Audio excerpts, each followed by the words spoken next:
Okay, welcome everybody to Josh Watches UFOs. What's going on? This is the 1985 HBO documentary that I saw on HBO in 1985 when I was 9 years old. And this is ground zero for me, really, when it comes to this research and the work that I do to this day. This is where it all started for me. This was the first thing I ever saw on this subject, and we could prove that these objects exist. We're past the point. It's got so much crazy footage and pictures and testimonials. UFOs. Are they spaceships from other worlds traveling through our galaxy? And I searched and searched and searched and searched for years trying to find this. Our technology is placed and finally, if we can't travel to them, can they be coming about 4 or 5 years ago or so, I finally tracked it down. Finally figured out what it was, and then tracked it down. And of course, it's never been put on HBO Max or any streaming services, or even been available to buy as a download or anything. So the only copy of this I could find was some old VHS copy. So I restored it and put it up on YouTube. And so I thought this would be a good one to do one of my series of Josh Watches and commentate and talk about this as we go along here. So, welcome everybody. UFOs. What's going on? The truth, some believe, is that high intelligence from a planet far beyond our galaxy. This shit scared the fucking Evis out of me, because they believe that these beings are penetrating the galactic mist that shrouds and protects our planet. What I didn't know until much later. Technology is so advanced that they might even have visited I actually had before the birth of Christ. Are there secret messages carved in the stones? A sighting, UFO sighting, with my dad. That tell us of the mysterious voyages around the time right before I saw this. On the pyramids of Egypt, and in primitive cave for years, it was like a repressed memory. For years, I thought it was just a dream. And then one time I was under the influence of psychedelic substance, early Romans wrote about flying shields, and for some reason this event started coming back to me. Are these references and like a repressed memory, and as it started coming back, I started realizing, oh my god, this wasn't a fucking dream that me and my dad saw a UFO. That's what I thought it was for a long time. It was not. It was not a dream. Others point to the giant circle of stone. We were on the back porch of this house we used to live in the 80s, and if it were designed by others with a more advanced we saw this light, and I remember my dad saying, Josh, come look at this, look. There are the Nazca lines, and yeah, it was definitely not a plane, and it was moving erratically, and only when seen from the air.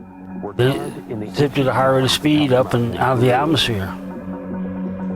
And I swear it couldn't have been, you know, who knows, when you're a little kid, time sometimes is different than it is when you're an adult, but I swear it couldn't have been more than 6 months later. People of all kinds began to report seeing them in the I think that's fake. Some claim to have photographed them. In the United States, the government dismissed the phenomena. About 6 months later, I saw this. Hoaxes, swamp gas. You know, originally, I read that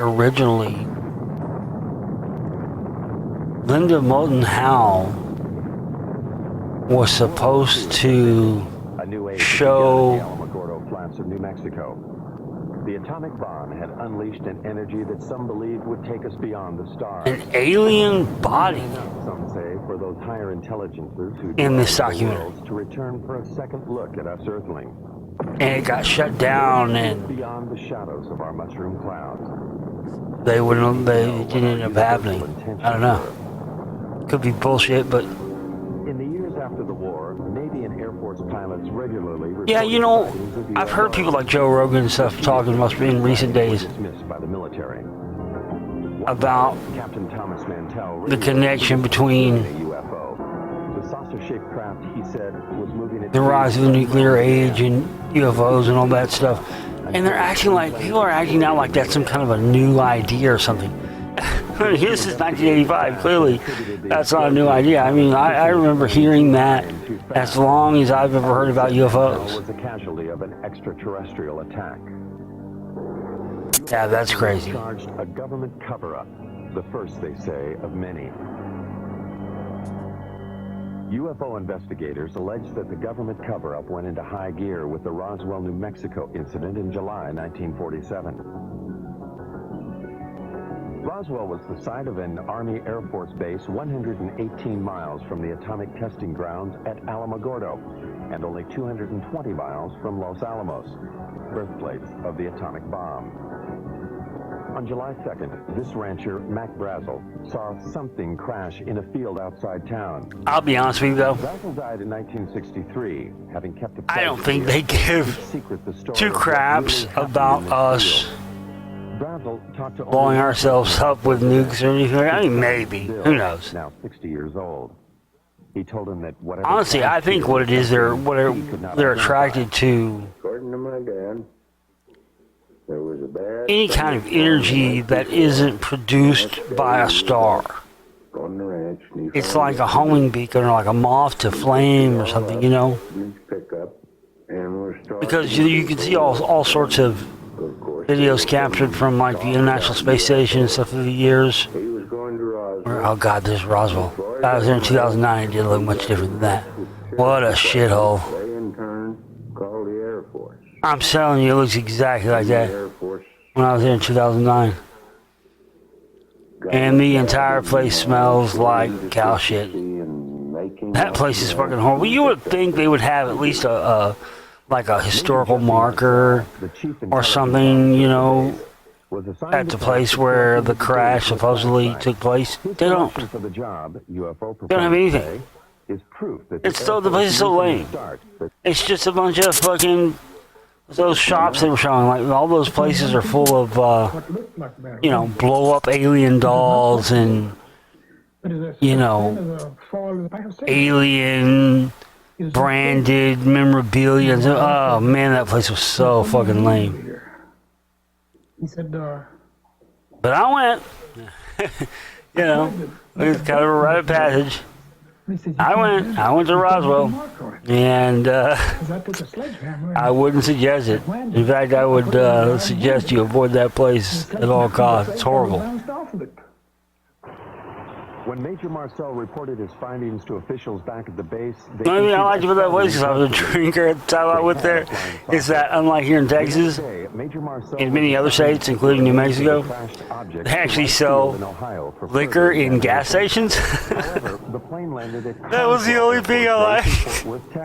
That was the only thing I liked about Roswell. Oh damn, you get a freaking, you know, bottle of Jameson at the gas station where you're getting some now and laters and a pack of smokes and gassing up the car, alright? That was the only thing I thought was cool. That place sucks. When he came out, he said, he told the press that was there, he said, that was nothing but a weather balloon, crashed weather balloon. Marcel, under orders not to say what he believed, only recently spoke out against Right. the Air Force's Just a weather balloon, just like it's still doing today. It was not a weather balloon. And it was an aircraft. So what it could have been, I wouldn't know. I still don't know.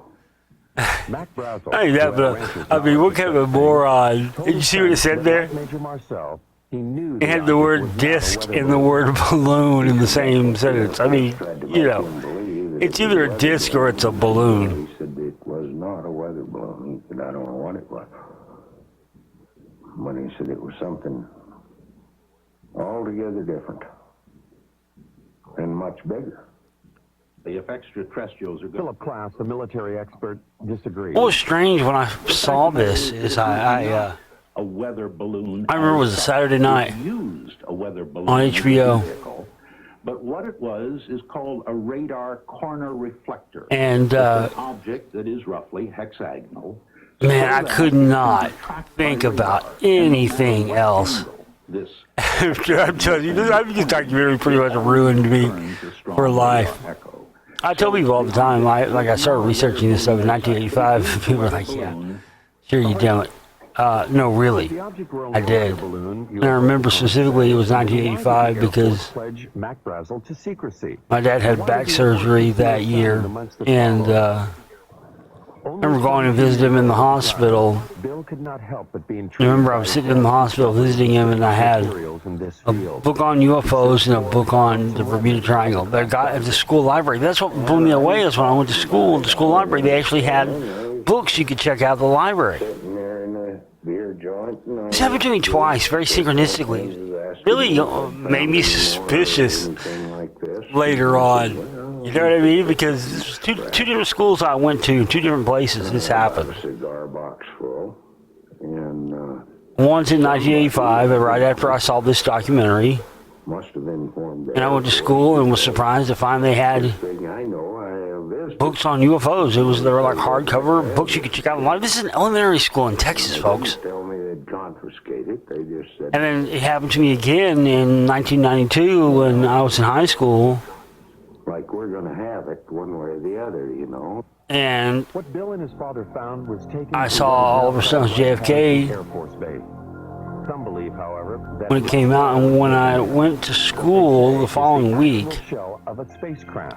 they had a selection of new books they had just gotten into the library. The craft itself, they say, crashed 78 miles away. The story has it that the spacecraft Here he said lightning. alien crew members were then taken And they had a copy of Jim Marr's Crossfire book. That was the basis for Oliver Stone's JFK movie. denies the existence of My God, I did a fucking book report on that thing like 8 different times for a couple of years. Nobody ever got wise to it. It's pretty hilarious. You notice how they said that they think that one in Roswell got struck by lightning? That's what I was saying earlier about maybe, maybe they care about not blowing us up, but maybe not. I think they're attracted to energy sources. That's why you see them swarm over lightning from like the ISS footage and all that. Says that he has given up trying to solve the mystery, not because he's In that- satisfied with what he hears, but because it's just impossible to get anything on it. Nuclear physicist Stanton Friedman, however, believes the evidence is there. That's how they could refuel themselves. That a saucer did crash, that bodies were found by the government, that the saucer itself was picked up by the government and carted off for study. The tremendous potential for gaining new technology from a thing is just enormous, and no government would be foolish enough to put it on display instead of carting it off to the laboratory. Look, it's one of these situations of where if I were a freelance writer or I'd like to make a story, I would love this story. It's great. It would make good copy. But unfortunately, And yeah, this was the first. scientist, and I have, you might say, the Hippocratic oath. When I watch this now, it's mind blowing to me. Say something is so until I'm This very certain in my own really mind. has all the tropes we've come to know and love about UFO research in it, doesn't it? Dr. Hynek, a noted astronomer from Harvard and I mean, Northwestern there's- universities, has been a persistent investigator. He of was UFO talking about research. back engineering technology and all that. He was asked by the Air Force to join Project Blue Book, their UFO And I gotta tell you, man, unit. that's the one thing that I'm very emphatic about, because I've been told from people who The team's conclusion. are in position to know. For years I've been told this. That's one thing I'm non-negotiable on when it comes to the UFO phenomenon and all that. There's a lot of contention, there's a lot of things we could argue, and there's a lot of things that may be opinion. Have been made. But folks, I'm here to tell you, Explanations of and I've told you before, a clear explanation have been made public. the fact that we have gleaned technology Was activated to deal with what the media was From calling flying saucer hysteria. back engineering stuff we found. 1,508 We could argue about who it belongs to. Maybe it doesn't even belong to aliens. Maybe it belongs to 701 of them. the inner Earth inhabitants, that have high technology. Who knows? Publication. But one of my points is we could argue all day about where it comes from. Had to wonder about photographs like Theta these. Reticuli, fucking, reptilian shapeshifters, whatever. But I am here to tell you, I've been told by people who One can also speculate about the dirt being Look at that. There's 2, 3, Dr. Hynek, the leading scientist, 4. No, it's 3. Yeah. began to have doubts. Bigger than the small one. But no, I've been told from people who work for military contractors in the military that there's no question. And the one thing that is not up for argument when it comes to the UFO phenomenon is that we have back engineered stuff. And I talk about that in my Reality of Illusion Series 2 Part 1 video you can get in my download store. We were told not to excite the public. Don't rock the Nazis were doing it even before we were. In my own eyes, happened that whenever a case happened, that was one of the things that goes unspoken about Operation Paperclip, and why the Nazis had such a jump on us rocket-wise and all that, and the V-2 rocket they were terrorizing England with. Because don't forget, it was Prescott Bush, you know, George Bush Sr.'s father, Prescott Bush. Rightfully or wrongly, they got caught. Brown Brothers Harriman Holding Company, they got caught and put on trial and got off, even though they got caught funneling resources to Hitler and the Nazis. A major establishment astronomer and a man trusted by the Air Force was now saying that intergalactic spacecraft could just like we put Saddam Hussein in power in the late 1950s. His pronouncements caused and then later we went and had to take him down for almost the same exact reasons. They called Hynek's proposition fantasy. Hitler had found a crashed UFO in the Black Forest area of Germany, and they began back engineering stuff and gleaning all kinds of technology from it. Would take you 100,000 years if you travel. That's why so many of the very good evidence that paperclip Nazis who were brought to America to head up NASA were brought in as science advisors on the original Star Trek television series. Because a lot of those things that people just thought were fictional, made-up creations by Gene Roddenberry for the Star Trek universe, they were not. There were actual things that the Nazis had either back engineered from extraterrestrial technology or had seen from extraterrestrial technology. Because from what I understand from people who I've talked to through the years, very little of what they've recovered astronauts like James McDivitt on Gemini 4 and Ed White from crash UFOs, down UFOs, that kind of thing. Believe it or not, from what I understand, very little is another of the 11 astronauts who have seen UFOs of that stuff space flights. Some of these objects the astronauts was ever really usable. And that a lot of the advances in the aerospace world have come as other technologies, such as computer technologies and whatnot, have developed, and they have to go back and constantly revisit some of this stuff they found 50, 60, 70 years ago, 1940s and shit, because that he wrote about it to they're just now beginning to be able to even grasp what some of it does. From what I understand, there's still a lot of stuff on the shelf they can't even figure out how it works. But without question, the silicon transistor came as a result of the crash UFO at Roswell. They brought it to right here in my backyard. They brought it to Carswell Air Force Base in Fort Worth. He does not now believe, and that's why Texas Instruments is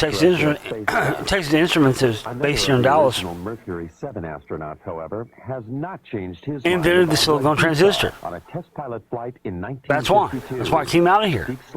Because they developed it here, and Texas Instruments was created as a front company to develop this silicon transistor technology that they found in the craft at Roswell. About a 45-degree angle. I didn't have any gun camera film on board, unfortunately, or I'd have shot some pictures of it. And about that time, I guess whatever it was. And it's also, from what I understand, one of the reasons why the military-industrial complex has such a huge presence in the Dallas-Fort Worth area to this day. Lockheed Martin, L3, Raytheon, however, have had camera and Perot systems. I mean, it goes on and on. was shot from a helicopter off Catalina Island in 1966. What was the one that made the helicopters? Bell Helicopter? Yeah, Bell Helicopter. That was another one. I can't even keep up with all of them. And a minor league baseball team in 1950. The Air Force says it is a picture of two aircraft. This film was shot by a newsreel unit in Guatemala in 1976. Some say this is also an aircraft.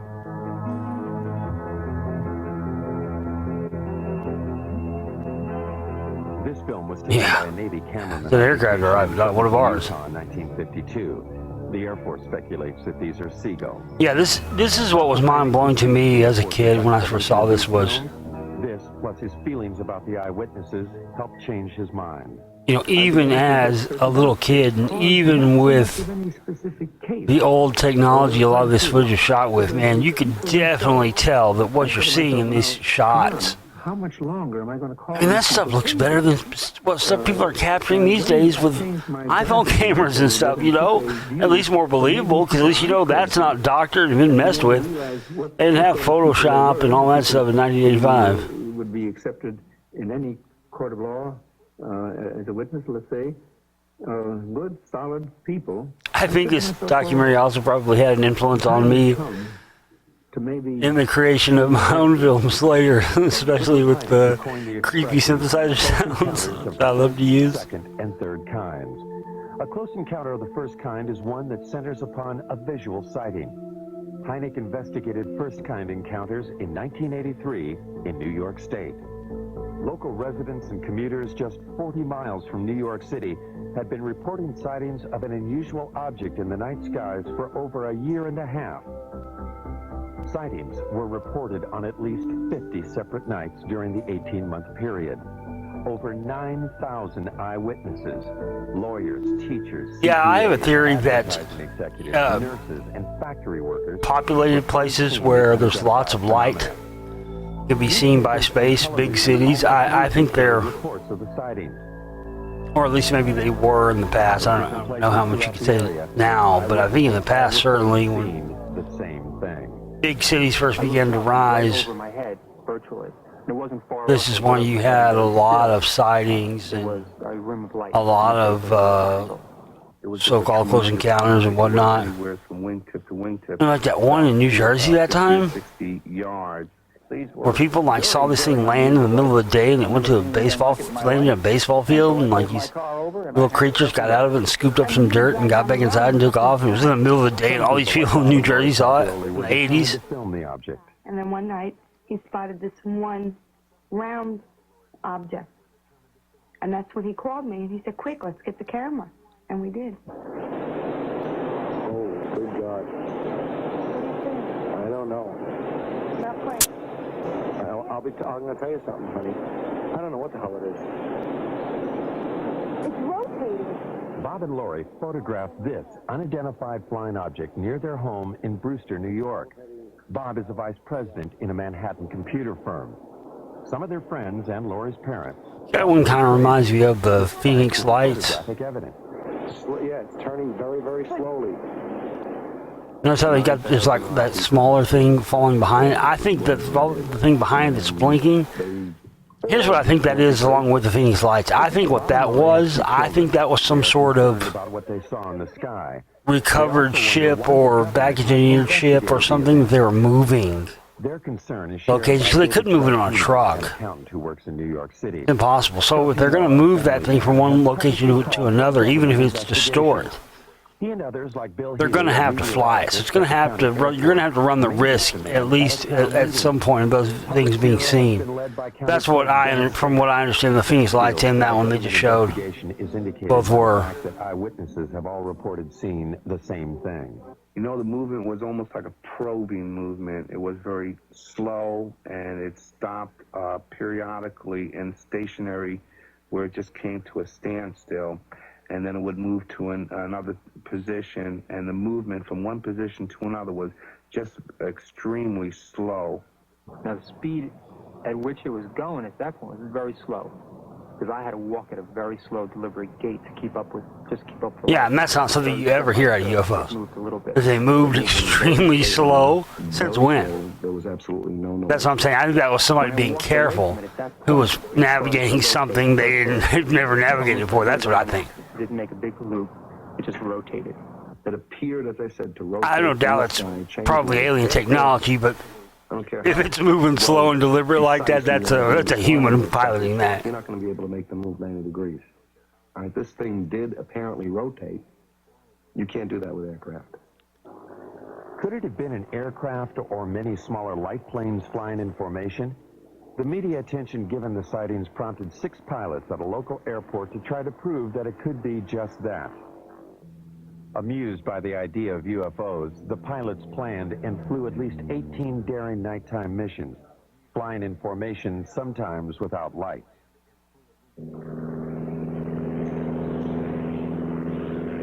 This hoax fooled at least some of the eyewitnesses, but not Bob and Lori. They claimed that in addition to photographing the UFO, they also videotaped the light airplanes as they enacted their hoax. There are 6, and the lead one has his 3 lights on. Everybody else only has 2. Did you hear the engines?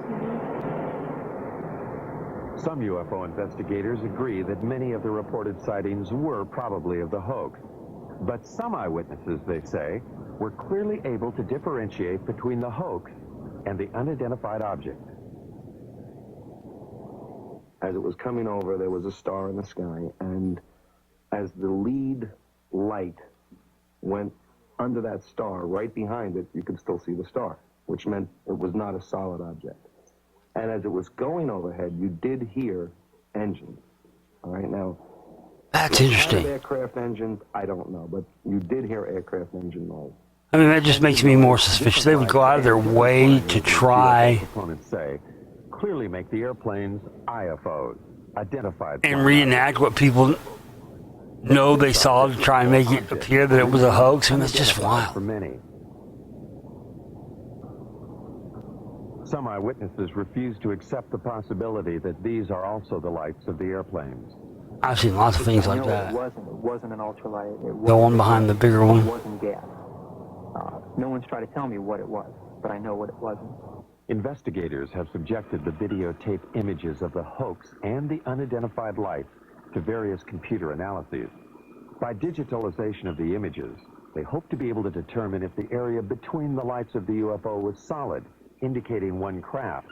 The airplanes, they hope, would show night sky in the center of the light. Physicist Al Hibbs. Digitalization of the images, yeah, in 1985. Taken with a television camera. All they did was scan a picture of it into a computer. That's all they did. That's all you could do back in those days. In one case, a very good explanation is offered, and I see no reason to disbelieve it. In the other case, there's no explanation. I certainly can't offer one.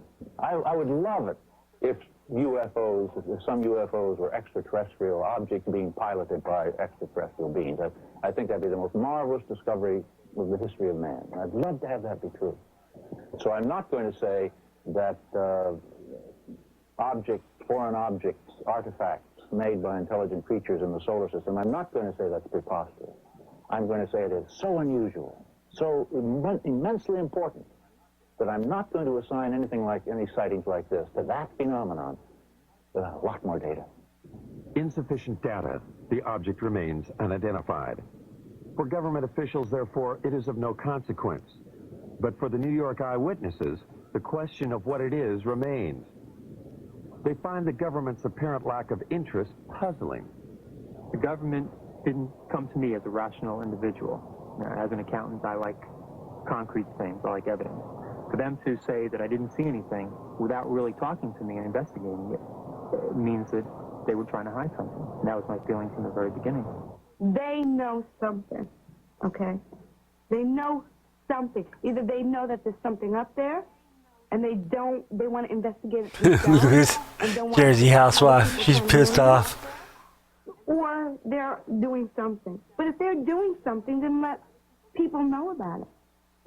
This New York State event occurred over a densely populated area and over a nuclear plant, prompting one eyewitness, New York attorney Peter Gersten, to suspect a government cover-up. With others, like Larry Fawcett, a police officer in Coventry, Connecticut, he helped establish Citizens Against UFO Secrecy. Fawcett, who says the way he views the world has been drastically affected by his sightings of a UFO in 1965, petitioned the government for the release of UFO-related documents. These documents, released under the Freedom of Information Act, were previously classified top secret. An example of some of the government documents we have obtained are the overflights over the military bases in 1975, over Wurtsmith Air Force Base in Michigan, over Malmstrom Air Force Base in Montana, Loring Air Force Base in Maine, Minot Air Force Base in North Dakota. Over a period of 6 weeks, unusual, unknown, unidentified objects were traveling at exceedingly quick and fast speeds. What's interesting is that even to this date, the government has not acknowledged that it was able to identify any of those objects. The documents do state that there were confirmed sightings at all 4 bases in October and November 1975. The first sighting was at Loring Air Force Base in Maine. Loring, like the other... Interesting that they're in a straight line, too. ...command installation. The documents do not state, however, that these objects were alien spacecraft. They do state that the military reaction... Which means nuclear bombers were there. ...and concern. At Loring, there were 2 separate events. Something unidentified appeared in the night sky above the weapons storage area. Larry Fawcett, having learned of the event in the released documents, investigated. Military people and guards in and around the weapons storage areas began to report lights hovering or landing within the weapons storage areas. Military people would respond to the area only to see the lights go out and the object disappear and then reappear over the runway. It's described as football-shaped, the length of maybe 2 or 3 vehicles, cars, if you will. The witness telling us that there are shimmerings of heat, as you would see off a desert scene in a movie. When we questioned the individual, could it have been an aircraft? Could it have been a helicopter? The military person, and I'll give you his name, Steve Eichner, telling us, no, I know what helicopters look like. I've been around aircraft. I work on aircraft. This is something I've never seen before. The official records, which I quote in my book, indicate that on the first night, it certainly was a helicopter. It was described as a helicopter. Now, if the officers on the base, experienced pilots, if they don't know a helicopter, and we have to depend on some GI who's not a pilot, who comes forward not at the time, but years later, he claims to have been there and claims it was not a helicopter. Again, let's go on the official record. It is the official records that Fawcett uses to substantiate his claim that helicopters could not be the explanation. The military... That guy was clearly he says, a cocksucking cover-up of expert, wasn't he? Know of pursuits that occurred, scrambling of aircraft from Loring Air Force Base, and the chases went up into the Canadian territory, if you will. It's crazy. I can still remember being a kid in 1985 watching this and being savvy and smart enough, even as a 9-year-old kid, to go, but if you talk to the people, read the official... They're fucking lying about this shit. It's clear that they were concerned, but there were scrambles of jets to go after these things, that they were being observed by highly qualified people. We were lied to, flat out, about those cases. As a matter of fact, some of the documents we eventually got clearly indicated that there were instructions to local base commanders. Don't say anything about the sightings at the other bases. Make it appear to be an isolated instance. Military authorities will not comment on the 1975 overflight. They simply state that at any SAC... Yeah, I definitely think that stuff was an immediate defensive response to any... kind of like what I was saying earlier about that one and the Phoenix Lights. It was definitely, I think, probably some stuff. Baggage engineered things. They're moving from one location to another to store it. Wright-Patterson was also one of those places that did that. To prove their claims. In May of 1985, we've gotten a document that was classified top secret in 1948, and about a month after its its release to the other agencies, its distribution, it was ordered, recalled, and destroyed, each and every copy. One copy was kept, and it has remained top secret, classified top secret for the last, 40 years almost. And in the document, the government acknowledges back in 1948 the existence and reality of the objects. The official military position about any document issued before the Project Blue Book investigation is that Blue Book later explained them. This includes a startling document written by a Canadian. Wilbert Smith stated flat out in his top secret memo, and I think it was declassified by mistake, frankly, that this is the most classified subject in the United States, even more so than the H-bomb, and that flat out flying saucers exist. This is the opinion of one man, a Canadian officer, in 1947.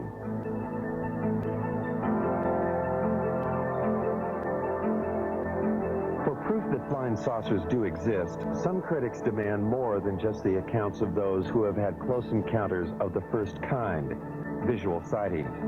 Even when first-kind encounters are reinforced by photographs, they fail to satisfy the need for physical evidence. This woman claims that she has had a close encounter of the second kind. A second-kind encounter is defined by its having physical evidence. Vicki Landrum, along with her grandson Kobe Lee, alleges that they, along with Betty Cash, were on their way home from a bingo game when they encountered something they had never seen before. Oh, this is a famous one.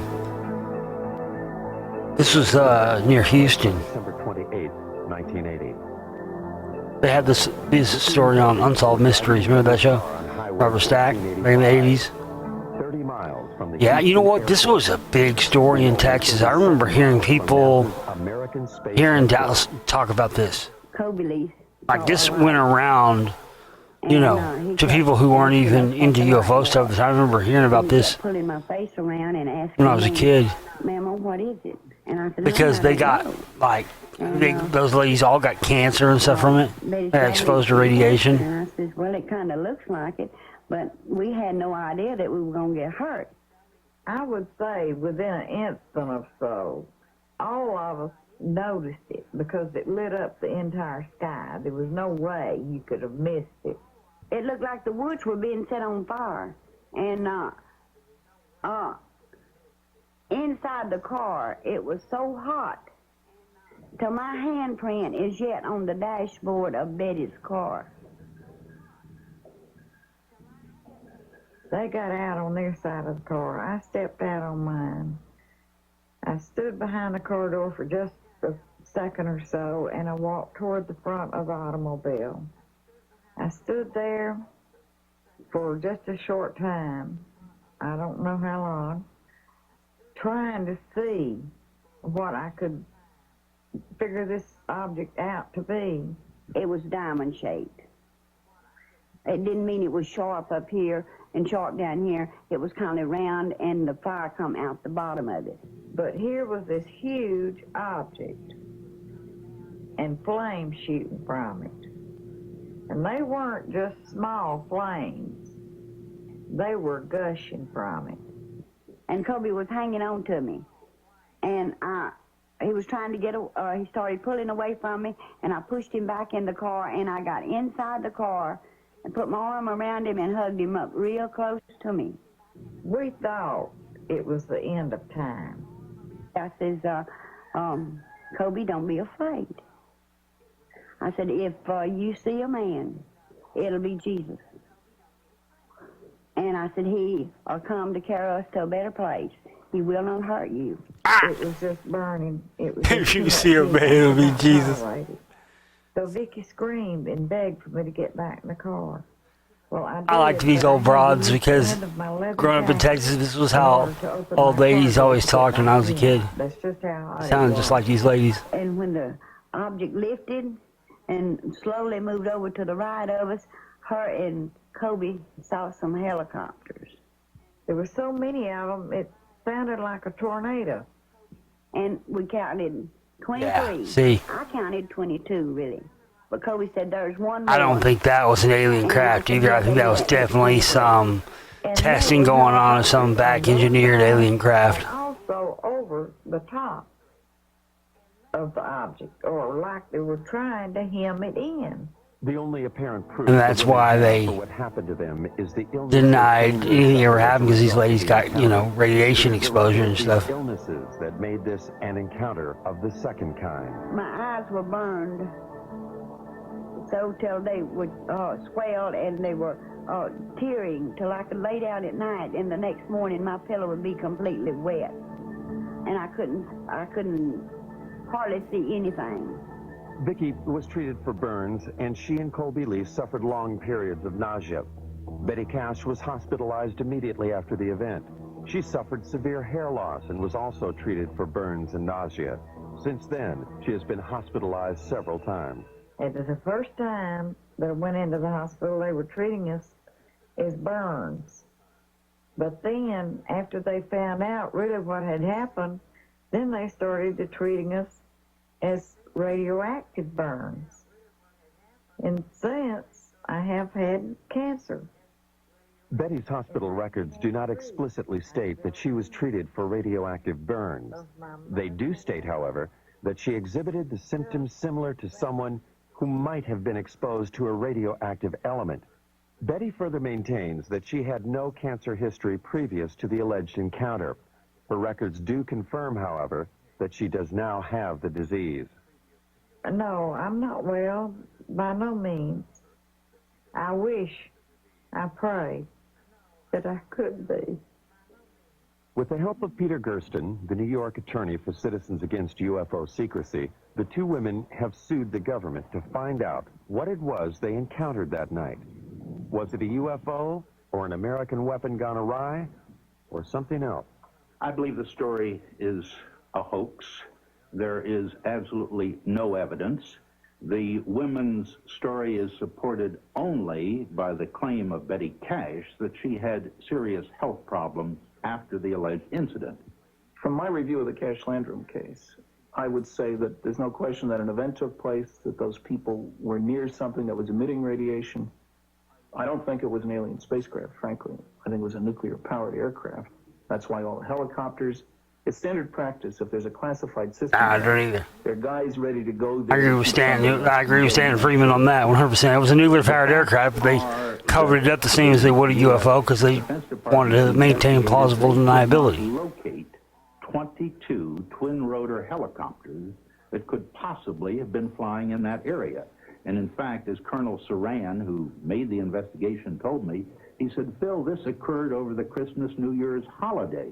He said, you couldn't get that many helicopters. You couldn't get a military operation into the air over the Christmas, New Year's holiday unless the nation was at war.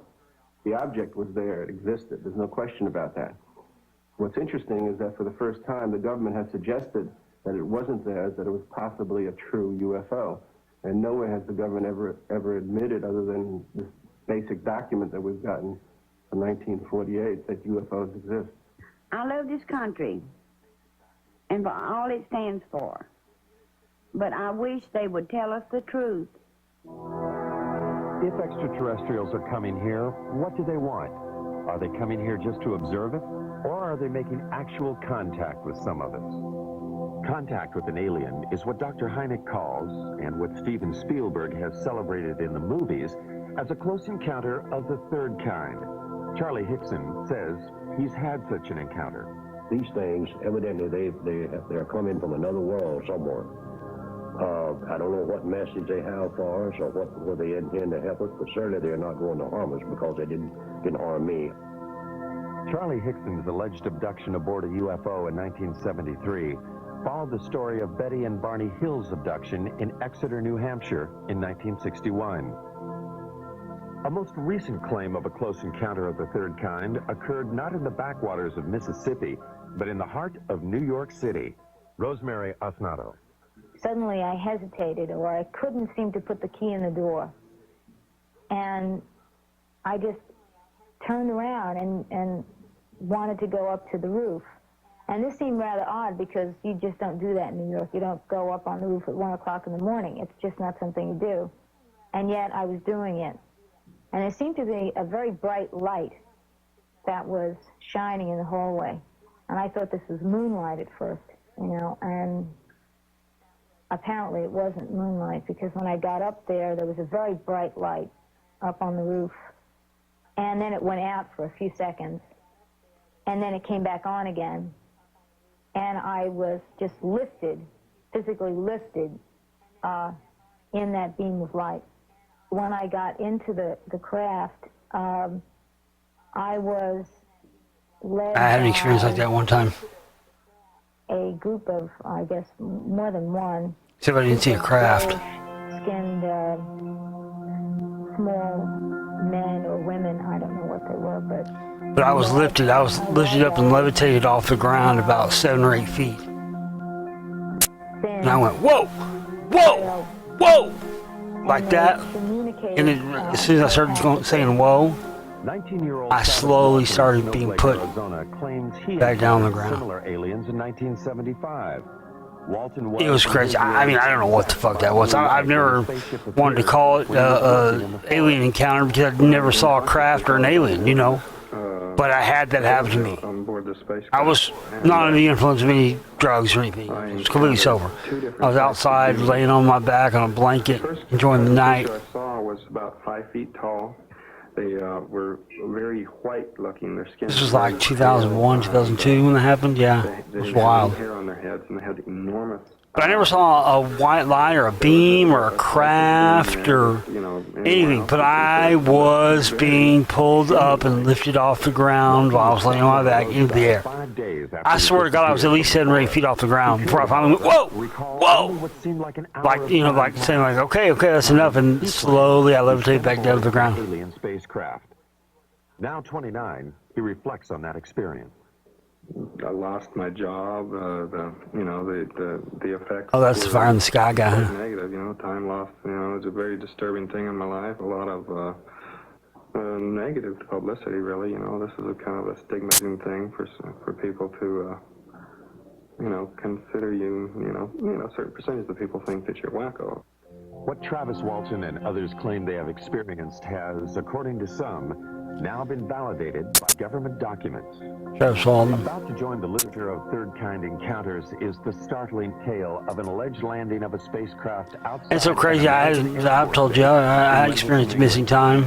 The American military. Didn't even know, and it was right at like where In the Bentwaters case, we have an eyewitness, which is rare. Rockwall forms of vortice at. I didn't even know about the Rockwall then. It's like 1993. A document which corroborates the existence of the incident. The government has no reason to withhold the information. The UFO is said to have crashed.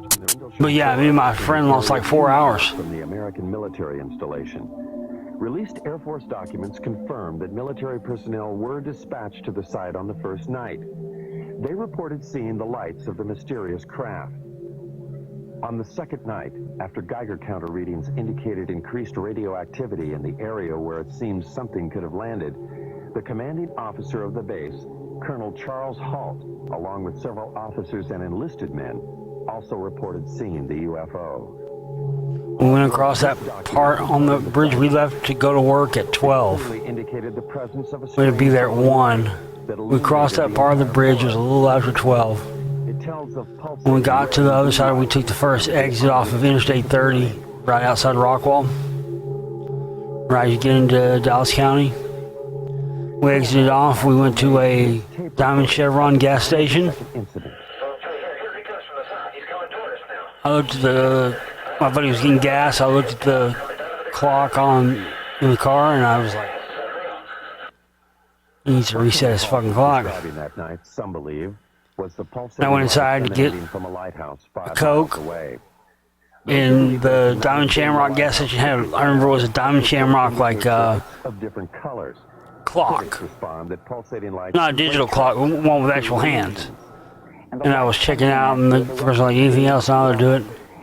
I saw the clock, it said like 10 till 5, and I went, If you look at the transcript, what the fuck is going on? What's wrong with all these clocks? I said, hey, the colonel and his men said that night. you know what time it is? Such things as, it's on now. Like, this clock right there.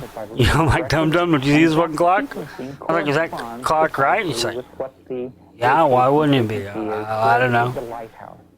The lighthouse theory. Oh, hey man, I went back outside and I said, hey man, you have any idea what time it is? And he looked. First thing he did was look down at his digital clock on his car, and he went, "That can't be right." And I go, "Yeah, it is." Because no, I need to reset the clock on this thing. It's wrong. It must have went out at some point when I changed the battery or something. I was like, "No, dude, you don't understand." Didn't know what to make of it. And I just went in there and got this Coke, and I asked the lady what time it is, and she looked at me like I was out of my fucking mind, pointing at the fucking clock.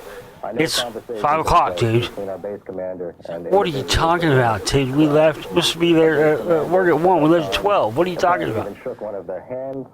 I'm like, dude, I'm telling you, no bullshit. It's fucking 5 o'clock. The lighthouse explanation. And so I said, pull over. Go pull up that 7-Eleven over there. We'll call home. So I called my grandmother and I said, hey, Granny, can do me a favor? What time did I leave the house today? She literally thought I was fucking doping up. She said, what are you talking about? You'd be at work at 1. I don't know. You left sometime after 12. I don't know. And I want to know what that information is. I was like, okay, that's all I need to know. Security reasons. Citizens Against UFO Secrecy maintain that all I know is national security. It was a little after 12 or whatever time it was, right before we got to that part of the bridge, the I-30 bridge at Rockwell that goes over part of the actual wall. And when we got on the other side of that part, it was almost 5 o'clock. Percentage of the paper. And it takes like 5 minutes to go that bridge, maybe less, depending on how fast you're going. It means quite clearly. Yeah, so somehow we lost 5 hours. That's completely unaccounted for. I don't have, my own theory. I never had any theories. I mean, this is a UFO document. We didn't see UFO. It tells about There's nothing like that. But then once I found out about the rock wall and started The government is still saying UFOs don't exist. researching that, I was like, maybe it has something to do with that. Security. The government maintains that what is in the censored and Some sort of ability to bend the fabric of space-time or something, especially when you think about the fact that it can produce energy. Other information that, if released, would compromise our own intelligence network. Much of the information in those UFO documents, the government claims, has to do with how we intercept and decode Soviet bloc messages. To release them would reveal to the Soviets You see that? and other potential enemies CIA surveillance. listening stations. My goodness, the Russians might discover that we have a listening station in Leningrad, as an example, that we had intercepted some That's what communications. Hitler was trying to do first and foremost. More important, it would reveal that we were able to decode. He was going to try to stage an alien invasion at some point, but initially his first idea was to, hey, if we can make these things that look like crap, even if they're alien craft, they won't suspect that we're spying on other countries. And then again, once the United States found out what he had and what he was up to, that's when Hitler got made the big enemy, even though the United States and the Bushes had put the guy in power, just like we put Saddam Hussein in power in the late 50s. And then he started excavating ancient Sumerian ruins related to the Anunnaki, with the technology and supposedly found Stargate technology and all that, and then who became the big enemy then? Saddam Hussein. UFO proponents say that our myopia prevents us from seeing life elsewhere as being different from ours. I think one should also point out, as Arthur C. Clarke has said, that when we look for life elsewhere, we should not look only for life as we know, but life as we don't know. And he went so far as to say we should even look for life as we can't understand it. We are now only beginning to free ourselves from the gravity that binds us to our own planet. A new generation of Americans, those born in the space It's crazy that a year after I saw this, a year after I got into this stuff, to the possibilities, they want to know, the Space Shuttle Challenger blew up. They have joined their voices. I've heard all kinds of stuff about that. What's going on? Is there a government cover-up? One of them was that it was a Star Wars space-based laser weapon for shooting down UFOs that misjudged and misfired and shot the Challenger down. But that it cannot travel here. They hope only to communicate with that life with giant radio. It just seems so wild to me now that, God, what is being hidden in a year after I saw this. I remember I was walking home from school and I came in and my stepmom was like, either way, we want to know. space shuttle blew up. I remember she said very nonchalantly, like it was no big deal.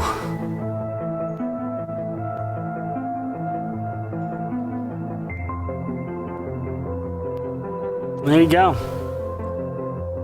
That's the one that did it for me, man. That's the one that got me going, got me started. I mean, this piqued my interest completely and got me wanting to know anything and everything I could, and eventually led me to become the truth seeker I am today.